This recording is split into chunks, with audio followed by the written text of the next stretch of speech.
High বন্ধুরা, আজকে যে ছবিটা দেখতে পাচ্ছ তোমাদের হয়তো মনে হতে পারে যে এটা লুচি আর আলুর দম। একেবারেই নয়, লুচি অবশ্যই লুচি, কিন্তু লুচির সাথে এটা আলুর দম না বা আলুর কোনো তরকারি নয়।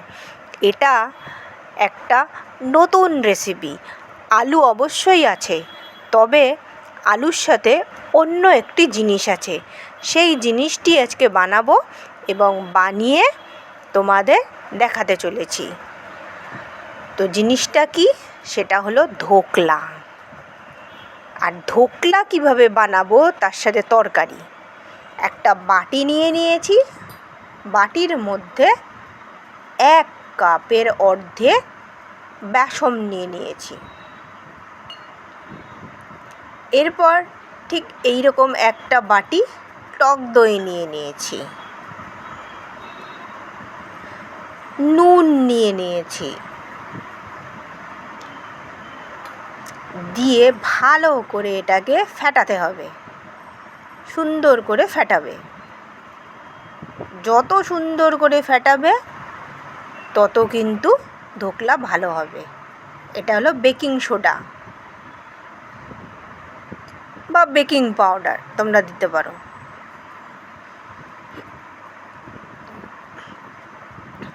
ভালো করে এটাকে শেক করতে হবে। ঘনটা এত সুন্দর হবে, ঘনত্বটা, যাতে ধোকলাটা নরম হয় এবং সুন্দর হয়।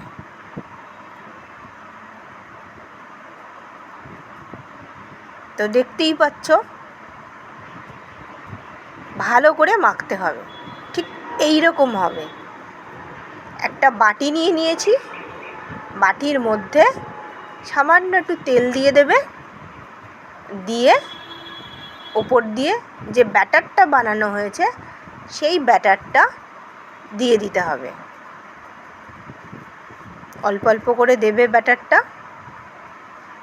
দেখো ঠিক এই রকমভাবে ব্যাটারটা দিয়েছি।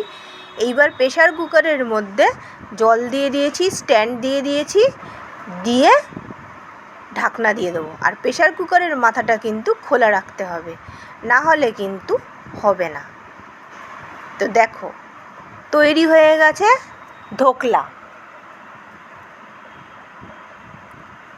এবার ধোকলাটাকে কেটে নেব, কারণ ধোকলাটার মধ্যে এরপরে তোমরা এটা খেতেও পারো, কিন্তু এইটা আমি তরকারি বানাবো।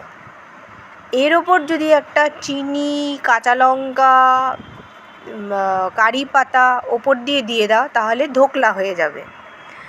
তো আমি সেটা আজকে বানাবো না, আমি আজকে বানাবো ধোকলার তরকারি। তো কড়াতে তেল নিয়ে নিয়েছি, এইবার ফোড়ন হিসাবে দিয়ে দেবো দেখো লঙ্কা, কারি পাতা আর সর্ষে। এবার এটাকে ভেজে নেব, কিন্তু খুব সাবধান, ফাটে, লঙ্কা ফাটতে পারে আর এই সর্ষের জন্য সর্ষে ফাটতে পারে, তো খুব সাবধানে কিন্তু এটা দেবে।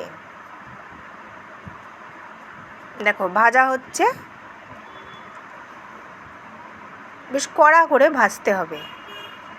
এরপর আলুগুলো দিয়ে দিলাম, আলুটা সেদ্ধ করা ছিল সেটাকে দিয়ে দেওয়া হলো।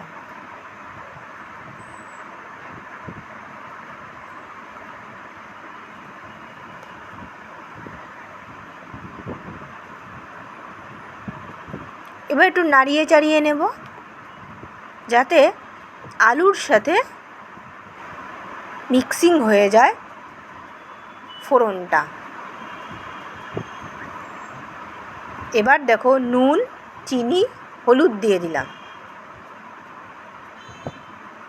দিয়ে ভালো করে আবার নাড়িয়ে নেব। এমনভাবে নাড়াবো যাতে আলুগুলো সুন্দরভাবে ভাজা হয়ে যায়। আর এই তরকারিটা কিন্তু সম্পূর্ণ নিরামিষ তরকারি, রুটির সঙ্গে খেতে বেশি ভালো লাগবে। একটু তেল দিয়ে দিলাম আর একটু জল দিয়ে দিলাম সামান্য। এবার ফুটতে দেব। ফোটার সাথে সাথে কাটা ধোকলাগুলো এর মধ্যে দিয়ে দিলাম। দেখতেই পাচ্ছ খুব সুন্দর নরম হয়েছে ধোকলাগুলো। এই যে জলটা আছে জলটার সঙ্গে ধোকলা মিক্স হয়ে যাবে একসাথে। একটু ফুটিয়ে নেব।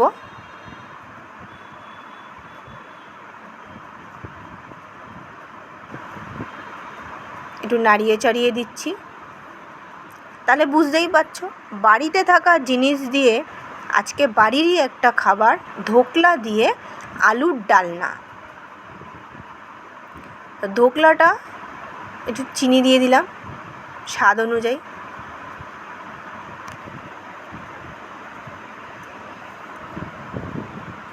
দিয়ে একটু নাড়িয়ে চাড়িয়ে দেব।